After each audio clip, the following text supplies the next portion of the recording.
Look at how humans move. We organize, we align, and we act in massive, synchronized patterns. The software driving this behavior isn't genetic. It's a set of chosen belief systems that dictate the daily actions of billions of people. If you try to analyze the world's major religions from the outside, the scale of it all becomes a blur. Between thousands of ancient texts, strict dietary restrictions, daily religious rituals, and historical prophets, figuring out how these systems actually function is overwhelming. To make sense of it, we have to put theological debates to the side. Instead, let's look at these 10 dominant faiths structurally. Let's examine what a practitioner actually has to do, the required inputs, and what they get in return, the outcomes. This chart shows how different belief systems organize human behavior. The vertical axis measures authority, from centralized, rigid dogma down to decentralized personal philosophy.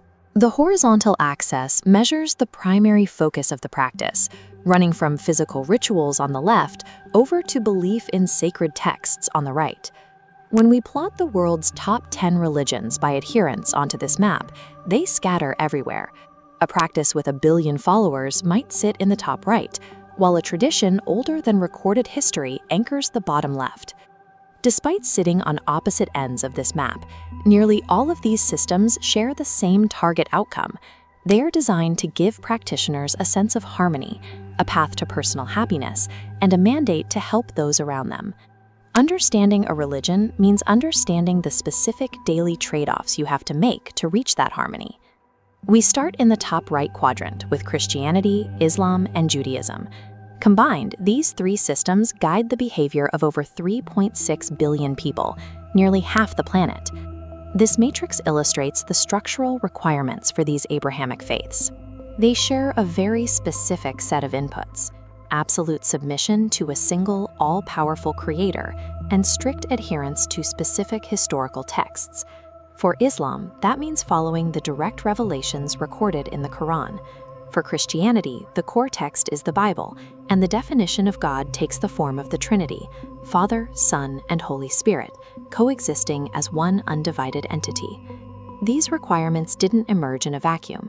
They trace back thousands of years to the exact same geographical origin, tied to historical figures like Abraham and Moses. When billions of people read from the same text and face the same geographical direction, the outcome is extreme behavioral alignment.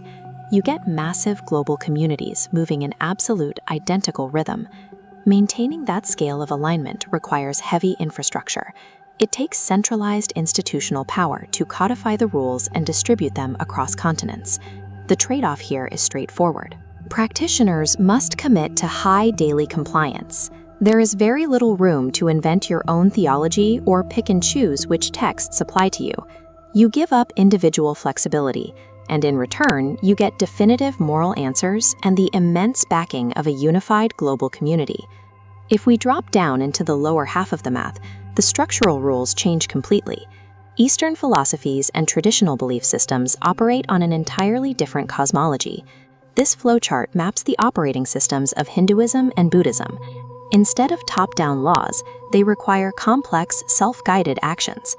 The Hindu path focuses on duties, known as dharma, and karma, aiming for ultimate liberation, or moksha. The Buddhist path follows Siddhartha Gautama's example, deep meditation and battling worldly temptation to eventually reach nirvana. Progressing through these stages puts the burden of salvation squarely on the individual. It demands intense internal discipline rather than submission to an external institution. Because this structure is decentralized, it adapts heavily to its surroundings. A Hindu ritual performed in India will look and function quite differently from one practiced in Bali, Indonesia. Think further left on our map, we find Chinese and African traditional religions. Their inputs rely almost entirely on highly localized physical rituals, deeply tied to historical lineage and natural forces. Chinese traditional practice dates back over 2 millennia. It requires practitioners to balance the natural forces of life, the breath of substance known as qi, and mandates the strict veneration of ancestors. African traditional religions share a similar focus. Practitioners use active physical rituals, including animal sacrifice and libations, to connect with ancestors who serve as intermediaries to the Supreme Creator. The trade-off here is scale.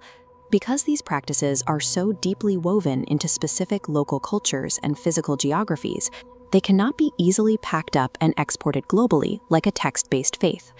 These systems trade the rigid certainty of a universal rulebook for profound personal flexibility and immediate physical harmony with the natural world around them. Finally, we have belief systems that pull the best features from multiple quadrants at once. Faiths like Sikhism, the Bahai faith, and Spiritism bridge ancient doctrine with modern inclusive philosophy. This Venn diagram shows how these groups draw boundaries around overlapping ideas.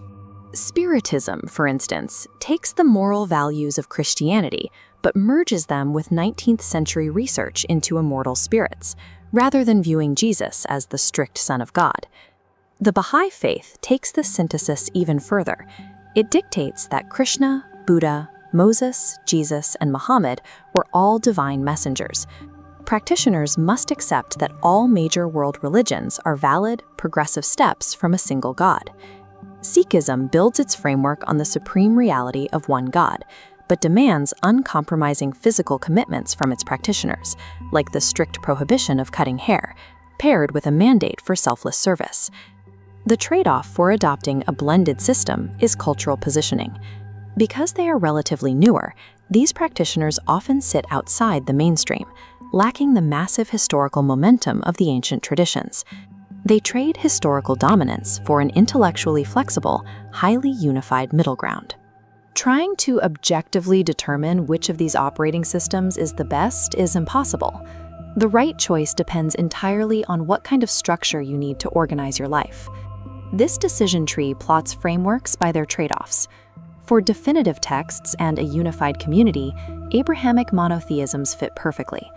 For a flexible journey focused on natural harmony, choose traditional paths.